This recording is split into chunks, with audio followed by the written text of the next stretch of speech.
Hello, everybody. Welcome to A Good Football Show. I am Patrick Doherty, joined today, this Tuesday, by Mr. Denny Carter. We're going to take a spin through the latest NFL news, including the buzz on Travis Etienne, Allen Robinson, the Browns offense, the Patriots offense, and so much more. We might touch on Zach Kruger's article later on how running quarterbacks affect the backfield. But, Denny, right before we started the show, we couldn't figure out what we wanted to talk about. Producer Adam Wise reminded us this is our final show before Memorial Day. And we've talked, this seems like a topic we've probably already talked about in the past, but I think it'd probably be worth revisiting. It's just that I get the feeling you have a bad opinion on this. So, Denny, is summer good? Yes. No. My opinion's good on this. Okay. Well, there's a first time for everything.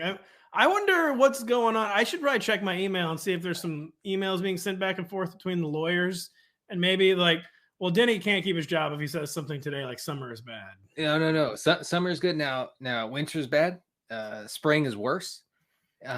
Spring's awful. Actually frozen from March 1st through really here in Maryland, June 1st. March 1st to June 1st, freeze me. I don't want to experience it anymore. It's a tease. It's terrible. It's rainy and cold the entire time. There's no reprieve. Fall's fine. But summer's great. I can deal with the heat. You know, I complain, as you know, and as the listeners know, I complain a lot about the cold.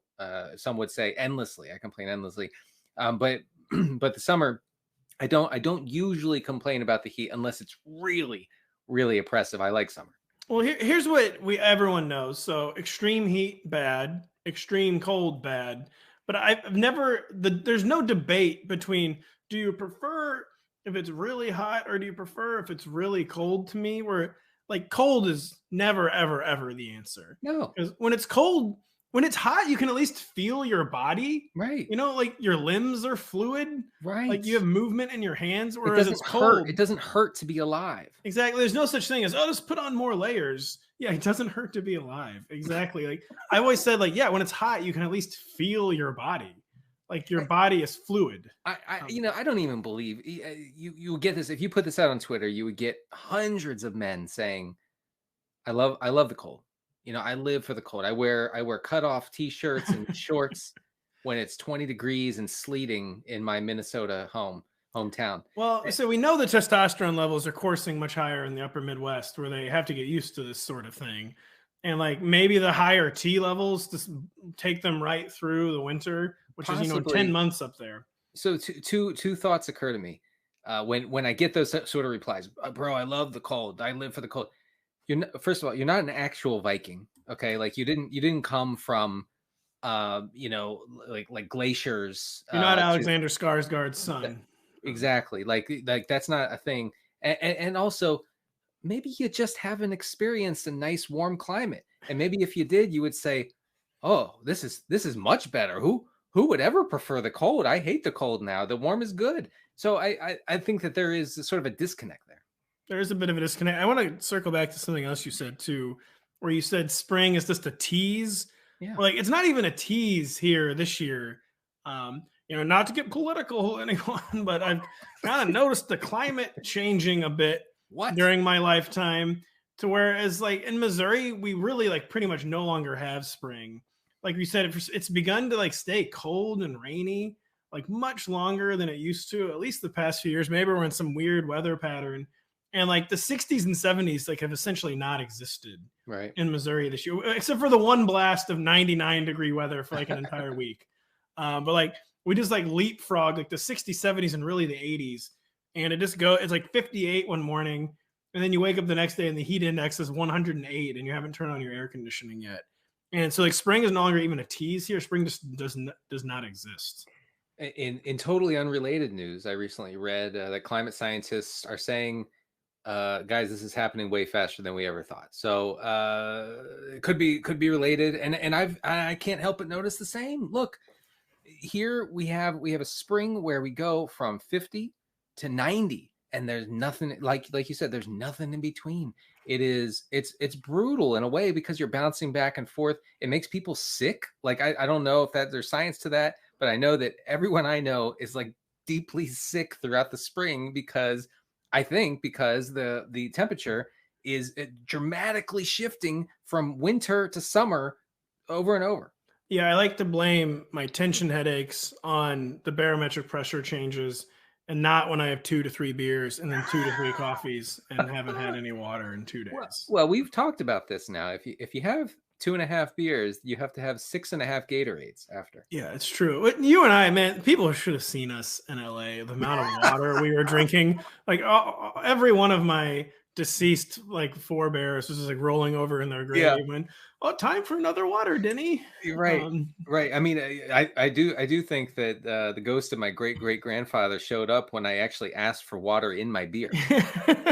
just put the water straight in the beer and we'll just go with it. I still don't know how all my grandparents all lived to be like 98 despite never ever drinking water. And drinking more alcohol in one day than we drink in 3 months. We'll end the opening segment on this. My brother-in-law recently asked the doctor, how much water should you really be drinking? Okay. And his response was, drink water when you're thirsty.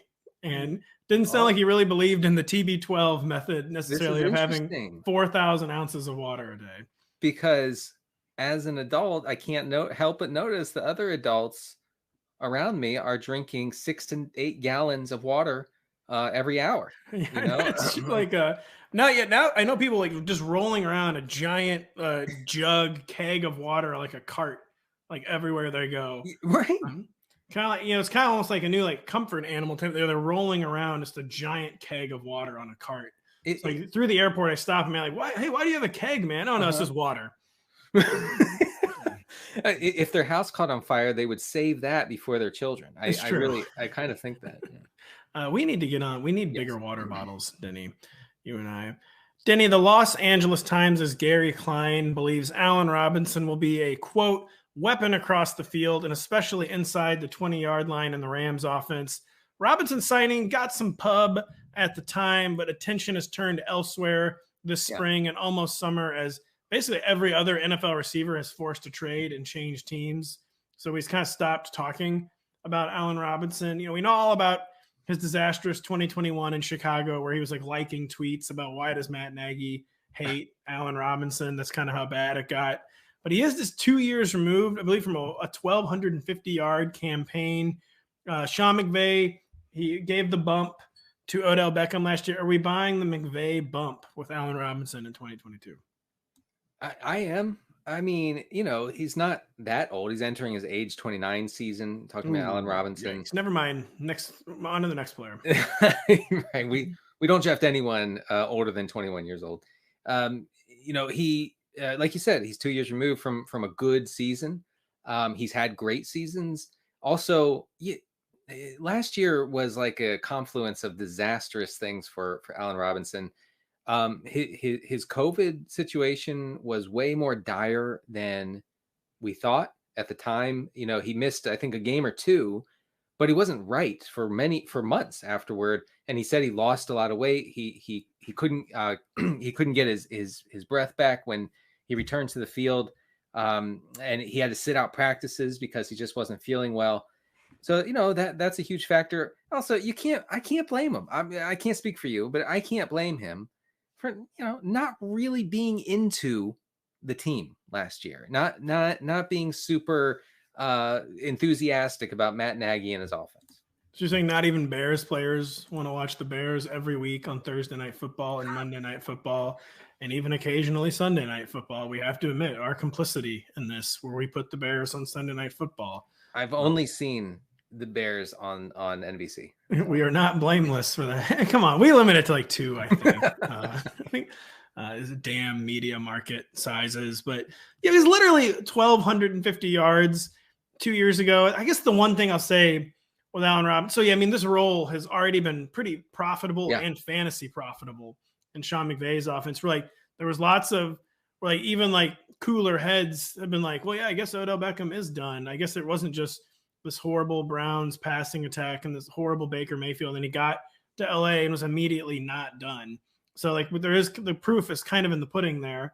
I guess the only thing I'll say about Allen Robinson is I feel like something I've said several times this spring about other players.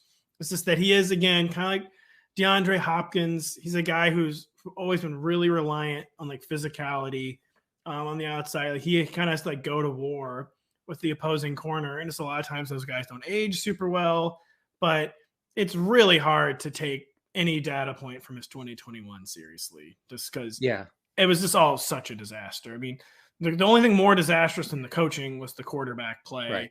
And they just just a horrible relationship. Like that well was poisoned for months before the season, where the Bears were made abundantly clear they were not going to be extending him. He was unhappy. And it's just hard to take anything that happened with Allen Robinson seriously in 2021. And the LA Times piece that you referenced talked about Allen Robinson's potential role in the red zone. It's an incredibly valuable role, potentially, because you have the Rams being among the pass heaviest teams inside the 20 and inside the 10 last year.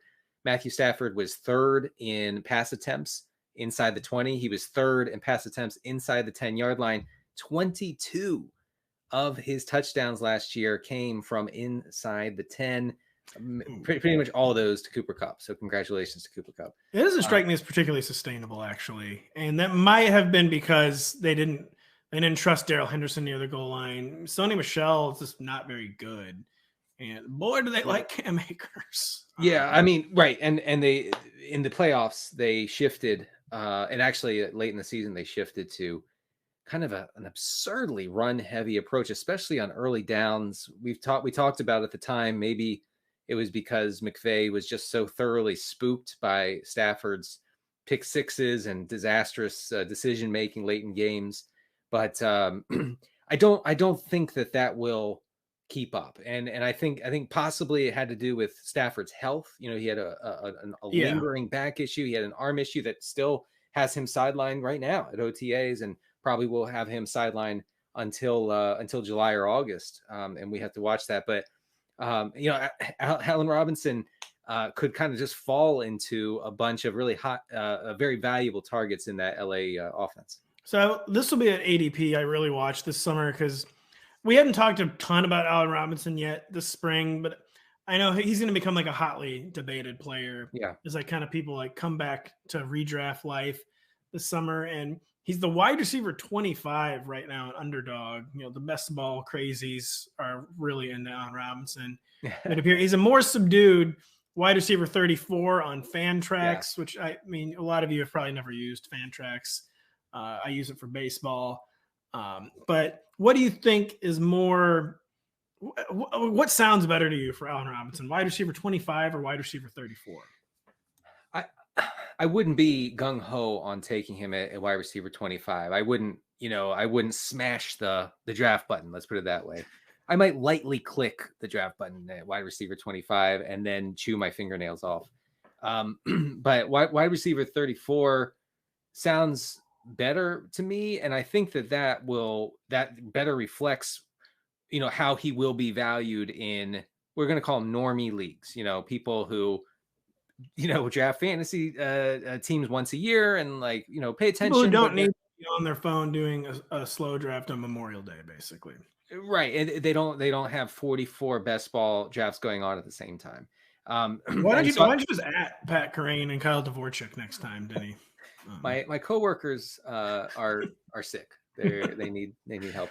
And we try to have an intervention with them, and they just ask, why don't we like money? But they asked me if I liked being poor. Yeah, and I thought that was a little below the belt, but fair. But yeah, I think we'll see Robinson's ADP settle right around the wide receiver 30 area. I think that's fine. Yeah, that's kind of like this guy catches 5 passes for 80 yards and a touchdown every other game type territory. And I wouldn't be shocked if he finished in the top 24, but I will not be drafting him instead. I'll just probably be making more upside bets. And Allen Robinson strikes me as someone who probably have like a very high floor in 2022, but maybe the ceiling spiked week games that were there early in his career really won't be there. But yeah, well, because Van Jefferson is still on the team, at last check. And Van Jefferson is still a really good, really fast, somewhat productive downfield threat who I think he'll be the guy with those spiked weeks. And Robinson at 29 is probably not going to be able to do that like he was with, Blake Bortles at 24, 25 years old. I mean, no one's as good as they were with Blake Bortles. Yeah, that was a crazy season. It was. By the way, Tutu Atwell, am I right, folks? Other Rams receivers. Zoomers won't remember Tutu Atwell. 2021 draft pick, Tutu Atwell. All right, 5'2", unbelievable. Zoomer. Oh man, come on, man. Is that was that too much? That was too much. Doug Peterson has assured reporters that Travis Etienne will be full go for the remainder of the Jaguars offseason program as he completes his recovery from a Lisfranc injury. Denny, we know Etienne was set to be typecast as a third down specialist under Ohio State quarter zip wearer Urban Meyer. But how do we think he will fare in this new offense after losing his entire rookie year to injury? Well, James Robinson is coming back from an Achilles injury. They don't really have anybody else on that. Well, they got a guy named Snoop now, Snoop Connor. And we have to adjust. We have to adjust for that. We do have to adjust for that pretty hard. But yeah, I mean, Etienne strikes me as like a potential workhorse if you combine what he'll see as a ball carrier and potentially in the passing game, where he fits very naturally. A guy who gets so many carries that his ADP is not reflecting that at all right now. I think it will. I think eventually, the gig will be up in training camp or in the preseason, and people will say, "Oh, wow! Like this is I forgot about this guy. I was really excited about him last summer. Maybe you even drafted him, and he had a season-ending injury in the preseason. But looking back at his 2020 numbers at Clemson." 49 catches for 588 yards and 2 touchdowns. The year before, he had 37 catches for 432 and 4 touchdowns.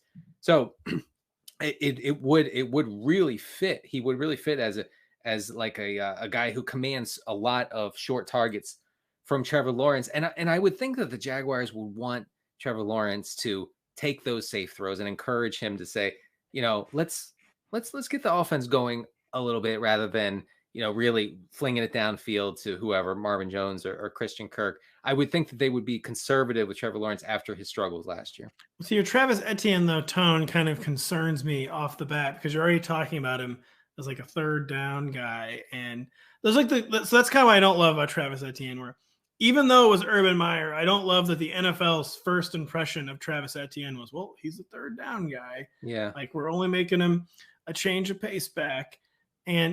But Travis, listen, so I just I hope he's not getting into the Duke Johnson zone because I think he should be more.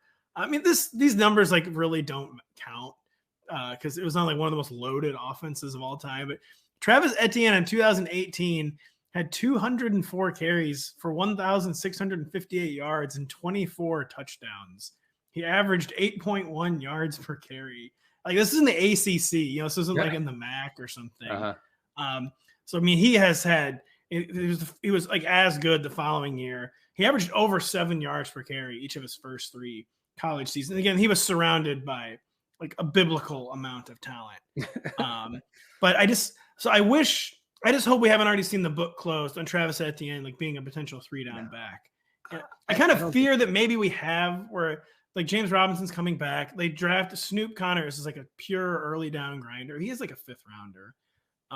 So he could just be like a hedge, but I just hope the Jags like think bigger than Travis Etienne, like only catching passes. If you like production, you probably like Travis Etienne. You mentioned his rushing numbers. He had back-to-back 1,600-yard rushing seasons at Clemson, and in those seasons had 43 rushing touchdowns. 43. Yeah. So lots of production.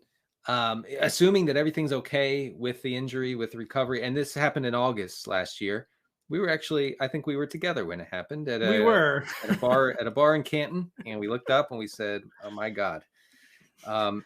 Anyway, I'm all about, especially if you're building a team where you're flirting with the RB dead zone. He strikes me as pretty irresistible in the dead zone. Denny, you're not supposed to mention that fantasy writers have beer, by the way. I know. Mine was at non-alcoholic, as per usual. It was a Shirley Temple, I believe. It was with water. So yeah, he's the RB21 right now on Underdog. So like no discount really in best ball land. Oh yeah, no, of course not. He'll be treated with much more with kid gloves, I'm assuming, in redraft leagues. But do you consider him a top 24 running back, Travis Etienne? Oh yeah, for sure. I do too, and he's another guy where the discussion has been building on Travis Etienne, especially in the best ball circles. But he's another guy where I feel like the tweets will become like almost relentless as we get closer to training camp, where people are kind of like, "Hey, remember this guy? Like I just started reading about fantasy again 3 weeks ago. And remember Travis Etienne, folks? Anybody else following this? You guys heard about this?" You just got your daily Jay Leno reference. By the way, I heard Pat Crane, our in-house dynasty expert, say that Etienne was a better prospect than Najee Harris. Well, I mean, I actually I was a little on board with that. I loved Etienne coming out because I loved how he could just like do everything. Yeah, no. And then Urban Meyer was like, "Oh, he's gonna do this one thing. Yeah, he's gonna catch passes." I do feel like you might be putting a little too much stock in what Urban Meyer said about a guy who he had never heard of before drafting. I mean, that's a fair point. Fair point. Yeah. Very, very. Who the hell is this guy? They showed him a YouTube clip of Etienne catching one pass, and he said, "Oh, he's a receiving back. I got you." I think he was openly weeping about not getting Kadarius Toney when they drafted Travis Etienne too. Where that was one of the most underrated moments of Urban Meyer's tenure, where he just openly talked about how they wanted Kadarius Toney more. Yeah. Oh my God. Yeah, I forgot about that. Yeah, no, I felt like it was a little bit of like a feet stomping moment when they took Etienne. Well, it felt like kind of like a front office tantrum. Yeah. Like we didn't get our guys, so we're getting the second best thing. And we didn't get this receiver, so we're taking this running back and going to use him like a receiver. And we're going to insult him by saying, well, we took him because the other guy who no one had ranked ahead of Etienne we thought was better. And then he assaulted a kicker. He did. He kicked a kicker. Allegedly. We should say, for legal reasons. Yes. Denny, the Akron Beacon Journal's Nate Ulrich expects the Browns to, quote, spread the offense out with more 3 receiver sets and implement run-pass options with Deshaun Watson replacing Baker Mayfield at quarterback, with the caveat that we have no idea how many games Watson might play in 2022 as a suspension looms. How do you think an offense with Amari Cooper as its number 1 weapon and like maybe David Njoku as its number 2 weapon, how the heck is this going to work? How is this going to look this season? How are things going to be different for the Browns? A more open, aggressive Cleveland offense, and Kevin Stefanski, I think is a very smart, intuitive coach who will do what it takes to win. And if that requires him, or if new personnel like Watson allows him to open things up and operate more like an elite offense, then I think he'll do that. Like, I don't think that he's married to this system where, like the Browns last year ran more 3 tight end sets than anybody else in the league by a wide margin. Okay. And, that's talking about down bad. That's a little bit prehistoric. Yeah. We just got to get Harrison Bryant reps. Got to get him out there. Got to get him on the field. We don't love that for fantasy. And I think that a more spread out system, more predicated on the pass, will obviously impact the running backs quite a bit. And you won't get these games where the Browns are handing it off to Nick Chubb on 2nd and 14, down 7 in the fourth quarter. But that actually happened, by the way, against Green Bay last year. And he gained like 30 yards, so I should just be quiet. So, sounds like someone needs more testosterone. Yeah, we're looking into pills. But look at Njoku, obviously Cooper, but don't forget Bell, the rookie, David Bell. Stefanski, per reports, another Nate Ulrich report. I was going to share this. What did he say, Denny? He said, oh shoot, now I can't remember. It was David Bell or bust or something. It was David Bell. No matter what. No matter what. That's right. What. He hit the table. What do you call it? He pounded the table. Pound the table. He pounded the table I'm sorry, English. Normally they're always like pounding the table for like a 3 technique tackle or something, or like the long snapper who's 26 years old. Right. But so that's the thing. Like this Browns offense is just so weird, and there's no way it's going to be like as prehistoric, like you said, as it was under Baker Mayfield, who just was revealed to be a very, very limited player. But the supporting cast is so limited, and like I think there's a pretty like big data set on Amari Cooper at this point where he's kind of like miscast as the number 1 weapon. Like he's definitely good enough to like where he can be your number 1. Like if you don't have better options, like he's still like a very above average NFL player, but he just doesn't seem like an ideal number 1. And I just don't know. I mean, I know they love David Bell, who could be like a Jarvis Landry type, but he might not be ready for that as a rookie. I mean, he's a 3rd round rookie. And we've talked several times this spring about how just because like dots connect for like this rookie has to get targets. Like often they don't have to get the targets, and they just like find some Tajay Sharp or something, and target him a bunch.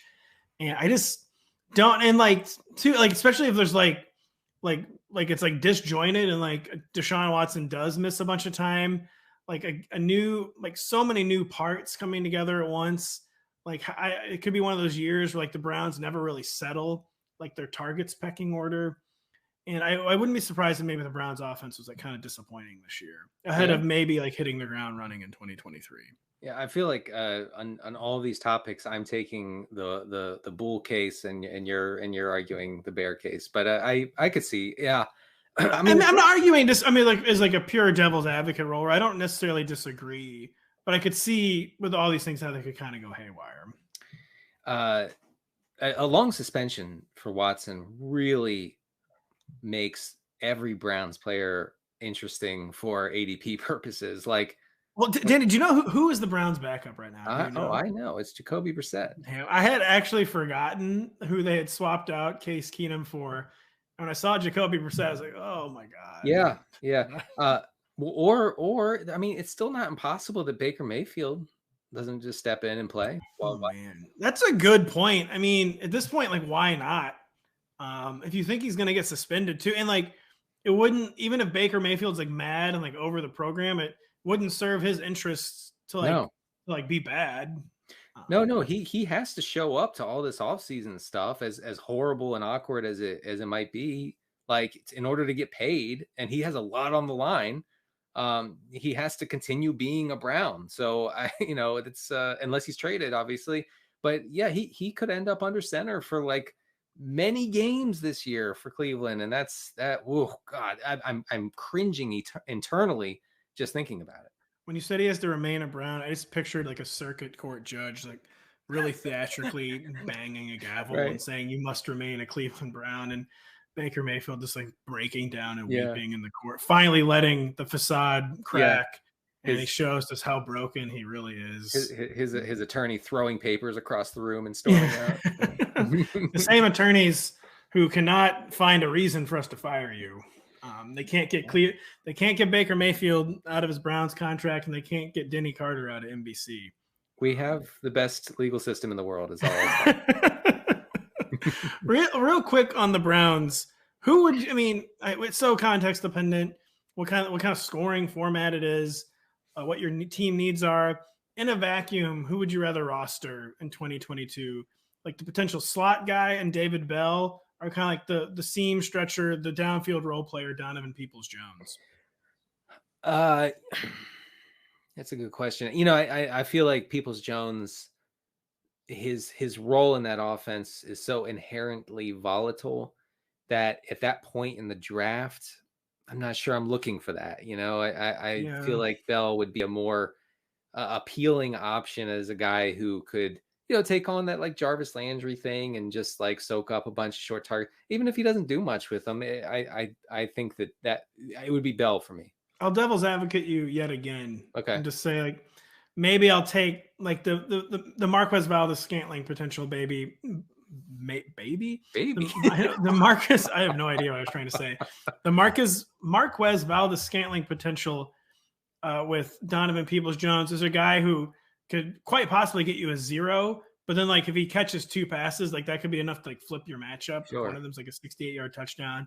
over like maybe like poor man's Russell Gage type production from David Bell. But David Bell, it'll be steadier. I just don't have this kind of production to like ever really like flip a matchup. No, I don't think. No, you're right. You might not need that. You might just need someone to go out there and warm body 5 catches for 43 yards. Yeah, right. And I'm just thinking through if Watson plays this year, which I think is under some should be questioned a little bit. Anyway, Watson is an excellent downfield thrower and has been his whole career. So Peoples-Jones would seem to be the guy who would absorb most of those targets. Amari Cooper certainly is not taking that role. Yeah, his fortunes could really be changing DPJ, whereas Baker Mayfield was highly unsuccessful on those kind of routes. Really. We're talking really unsuccessful down there. So don't forget about DPJ. We'll be right back. Just a reminder, if you don't have the NBC Sports Predictor app powered by PointsBet, go download it now. The contests are free and easy to play, and you have a shot to win thousands by predicting what will happen in the NBA playoffs, the Premier League, or the PGA Tour. And sorry if you're watching on Twitch, I'm going to redo this promo. Right. Adam Wise, I'm redoing this promo. And on Twitch, I'm sorry, you're just seeing how the sausage is made. And it's ugly. It's just ghastly, yeah. I'm gonna redo this promo though. Here we go. 3, 2, 1. Just a reminder: if you don't have the NBC Sports Predictor app powered by PointsBet, go download it now. The contests are free and easy to play, and you have a shot to win thousands by predicting what will happen in the NBA playoffs, on the PGA Tour, and NASCAR circuit. So please go download the NBC Sports Predictor app powered by PointsBet. Denny, Twitter is aflutter with Patriots news this week. Mac Jones has discovered salad, and Bill Belichick has discovered that he is tired of using shell companies to funnel his offense through to the quarterbacks, and he might just start calling the plays himself. We'll start with Bill Belichick. Like, is this like down bad? Is this mad genius? Is this just like a totally pointless May talking point, and this has no chance of happening? This kind of, what do you make of like this weird Bill Belichick? I have some thoughts on it, but I'm going to start with your thoughts. Well, as early as February, reports, coming out of Patriots camp were that Matt Patricia and Joe Judge will combine to coach the Patriots offense. It's hard to really emphasize how weird that is, considering Joe Judge has no experience there and presided over the worst offense in recent memory, I should say, last year and last 2 years really in New York.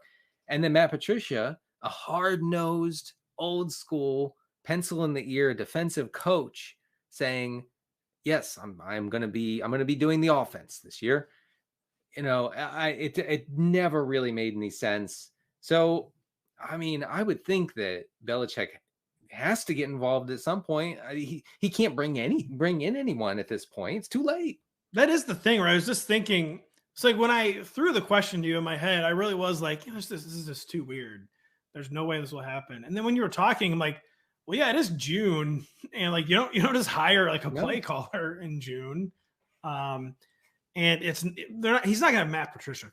Maybe he will have Matt Patricia or Joe Judge call the plays, but like I think for all intents and which I mean is insane. I didn't mean to like say that like it was a normal thing. I like talked about that. That was just like a totally normal thing that like doesn't need to be acknowledged. I mean, obviously totally insane, but I think at this point, I mean, Bill Belichick's definitely gonna be the de facto like offensive coordinator.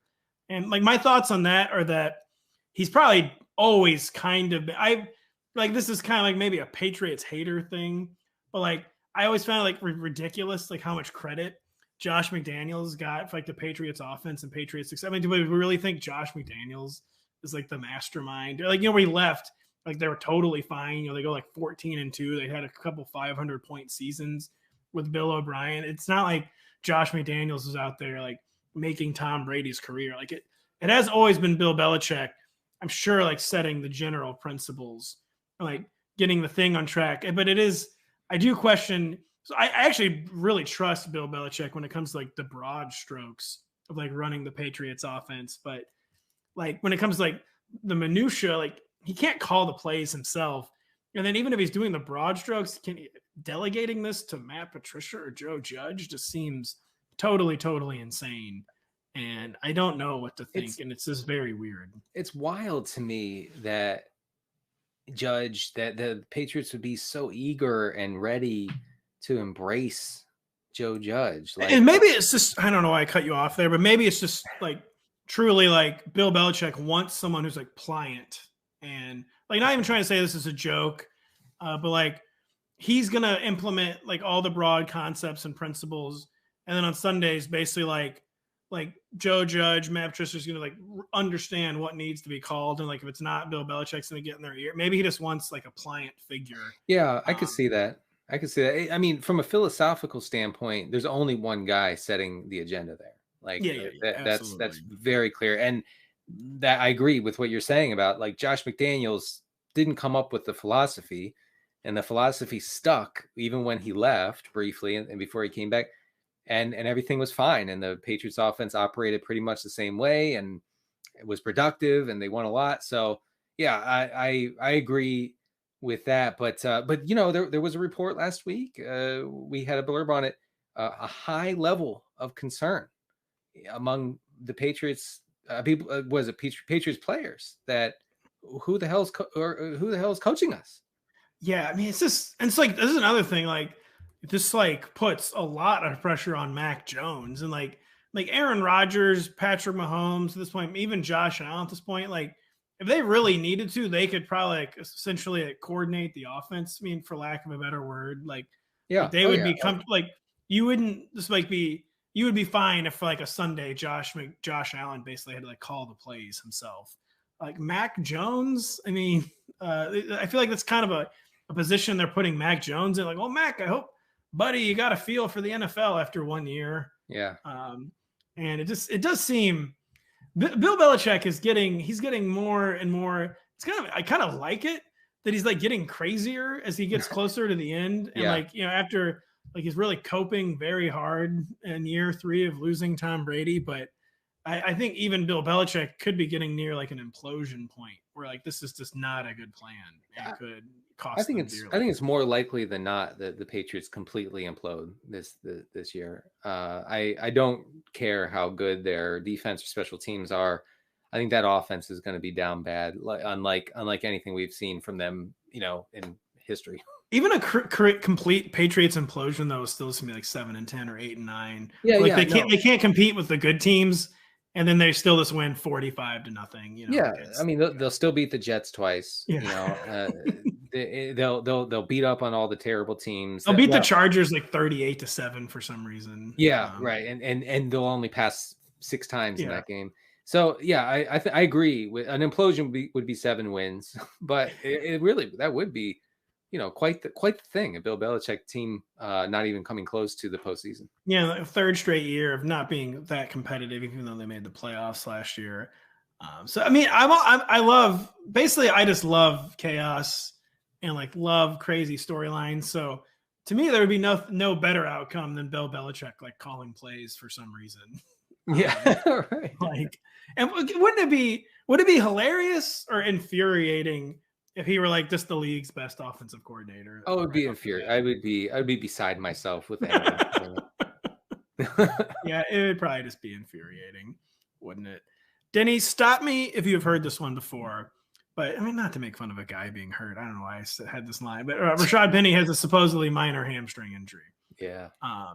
However minor, it is a reminder of why the Seahawks never seemed to seriously consider entering the season with Penny as their lead back, despite his revelatory play down the stretch last year, Denny. What do we actually expect touch delineation to be between Penny and 2nd-round rookie Kenneth Walker? And does this just underscore like why we should not trust Rashad Penny at all, no matter the draft format? I've read an obscene number of reports on Kenneth Walker, who likes to be referred to as Ken, by the way. Hold on, what? Yeah. A 22-year-old man wants to be called Ken? He wants to be called Ken. You know, but whatever. Adjust. You need to adjust. No, the ranks need to be adjusted. But I've read beat writers talking about why they took him, what they plan to do with Walker, how he fits into the offense, the philosophy, all this stuff, right? And everything I've read, I can distill into this. They don't trust Rashad Penny because of the health issues, years-long health issues. They don't think Chris Carson's going to be back.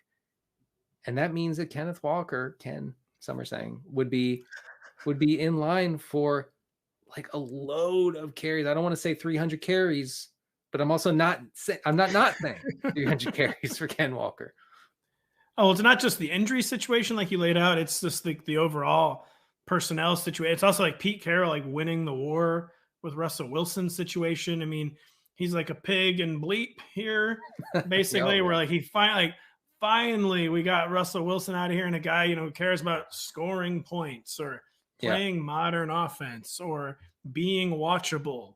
Like all these things that Russell Wilson cared about, like he no longer has to care about because it's either Geno Smith or Drew Lock, or even if it's like Baker Mayfield or Jimmy Garoppolo, it's still going to be horrible. Like it's going to be run based no matter what. And like Chris Carson, he's basically like a tax write off at this point. Like the guy, excuse me, like he just can't really be trusted to play or stay healthy. And the one thing I do think is weird. So Rashad Penny, even though his market like never developed, even though Rashad Penny's market like never developed, he did get real money still from the Seahawks, like $5 or $6 million. He's going to be a part of the offense. And like if you're making a committee, like divvying up touches between Kenneth Walker and Rashad Penny, it's kind of awkward because like neither one of them are like a plus on third down. So it's not as easy as like, oh, this guy's the early down back, this guy's the change of pace back. Mm-hmm. Where it'd have to be like a weird, like frustrating Packers type situation where like we can't really divine what like the touch delineation is. This is whatever the coaches happen to decide that drive. And that is so like Rashad Penny's going to be involved no matter, because the money says he's going to be involved. He was so good last year. And I just feel like it's going to be a really frustrating situation where we can't really get a grip on like what the true nature of the committee is. Unless Penny struggles with injuries, and then I think it's just all Walker. Here's the thing. This is kind of an aside, but the Walker pick was obviously panned almost universally. That's just so unusual for a Seahawks first or second round pick too. But here's what's going to happen. Walker is going to get like the workhorse role. He's going to be productive. He's going to score a lot of touchdowns. And Seahawks Twitter will say, where are you now? Where's your criticism now? We won 3 games and Ken Walker ran for 1,200 yards. What do you want? We made the right call. And there will be no pushback, no pushing back against that, because Ken Walker will have done fine with a big workload on a run heavy team. We should say it'll only be a certain segment of Seahawks Twitter, which is basically a perpetual state of civil war. It's like England in like the 17th century. I can't remember when the English Civil War was, but like they got themselves like a Cromwell out there. They got them like they're just in a state of constant civil war. Yes. Seahawks Twitter. Yes, it's true. Where some like Pete and a lot really, really dislike Pete. I can't believe he's still around. It is. Credit to Pete. He can win a power struggle. Phew. He can win a power struggle. Denny, you informed me that I have been fired for this, but I told you that I wanted to talk about Sammy Watkins for some unknown reason. Yeah. He's the wide receiver 75 right now, an underdog. He's a complete afterthought in initial summer fantasy conversations. Even Amari Rodgers is getting some like best shape of his life tweets lately. Mm-hmm. So Amari Rodgers is getting attention, but nothing for Sammy Watkins. Are we overlooking Sammy in this target's desperate offense, or is there just no reason to consider someone who has already bombed with Patrick Mahomes? It's really hard to get even moderately excited about Watkins. Like like his struggles to stay on the field are really like they're pronounced. Unbelievable at this point. It's just been years and years and years of soft tissue injuries, hamstring, calf, this, that. And he doesn't miss one game. He misses 4 games, 5 games. He's never available. I just have a lot of trouble seeing a guy of his age at this point in his career suddenly being okay and like available enough. Now, if he is available, sure, I could see him carving out some sort of role in in the Packers offense. But I do think, as I stated on the show, I think last week, I do think the Packers will be more run heavy than we thought they would be without Devontae Adams. I think that they're going to do what it takes to win without Adams, who is just a huge loss. I think losing Adams for the Packers is way more impactful than Tyreek Hill leaving Kansas City. Yeah, and they're going to have to reconfigure the whole thing to figure out how to score points. But getting back to your question, Watkins, I guess. I mean, they've been laying the groundwork, to be more run heavy for several years. And to your point on Sammy Watkins' health, he's appeared in more than 14 games 0 times since 2017. Wow. And the only time he's appeared in more than 14 games since his rookie year was in 2017, where he appeared in 15. He still missed a game that year with the Rams. And how many off the top of your head, do you know how many 1,000-yard seasons Sammy Watkins has had in his career? One. Yeah, one. He had 982 as a rookie, so he almost made it 2. But I just think, Sammy Watkins, like every once in a while, there'll be like one of these situations, like a veteran receiver, just like totally like pulls himself up off the scrap heap. Like a guy who's always talented, but like, and so there's always a guy like Sammy Watkins, a guy who like is talented but couldn't stay healthy. The Packers have such an acute need, but there's just no reason to give him any health benefit of the doubt. I think that we could be in a situation this year where only one Packers receiver will be fantasy viable week to week. And hopefully it's not Allen Lazard, who is secretly a tight end. Yeah, right. And what does that mean for Tanyan? There are a lot of questions to be answered. Hopefully we can see something, hear something in the summer. If you hear something, if you see something, say something. Please tell us. Text us or whatever. Text us, DM us. The DMs are open for both of us. I know. So if you see something, say something. Denny, we'll end the show with Mr. Zach Kruger as an article over at NBCSportsEdge.com, powered by RotoWorld, on how rushing quarterbacks influence running back production. Instead of having Zach on to talk about this article, I'm just going to ask you about it. And I'm sorry, Zach. What are your thoughts on Zach's article, Denny? I'm Zach's mouthpiece. I'm his paid spokesman, and I will say that he put in a ton of work to show how rushing quarterbacks, how mobile quarterbacks, treat their running backs, like how it affects their running backs. So he breaks down like what percentage of rushing attempts these rushing quarterbacks take up. You have guys like Jalen Hurts, 25%, Lamar Jackson last year, almost 26%, Josh Allen, almost 27% of the Bills' rushing attempts. That has an outsized impact on whoever is lining up beside them in the backfield. Also, if you look through the article, you'll find how it affects targets to running backs. We talked many times about the fact that these mobile quarterbacks are okay with just taking off and gaining 3 or 4 yards for a first down instead of checking it down to a running back. It makes un-American. It makes intuitive sense.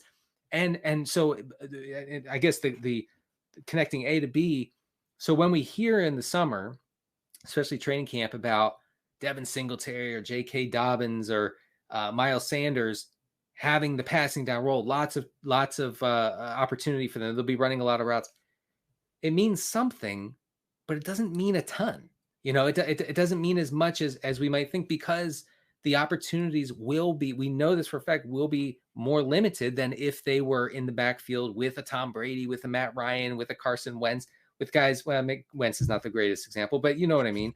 And guys who will check down. So we have to keep that in mind. So like we know it's coming. J.K. Dobbins going to catch a lot of passes. He's not. No, he's not. Sorry.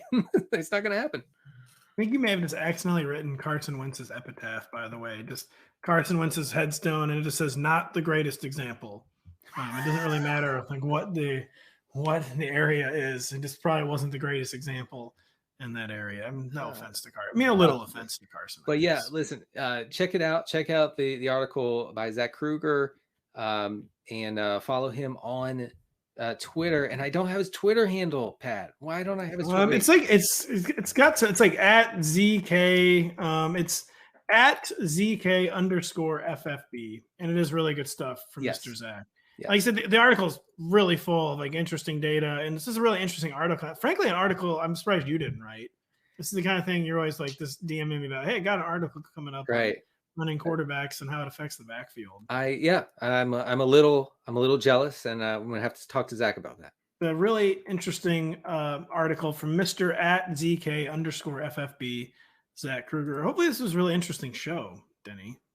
Hey, was it? We made it as interesting as we could for May. Come on. We actually did. I think we got to give ourselves some plaudits, some pats on the back.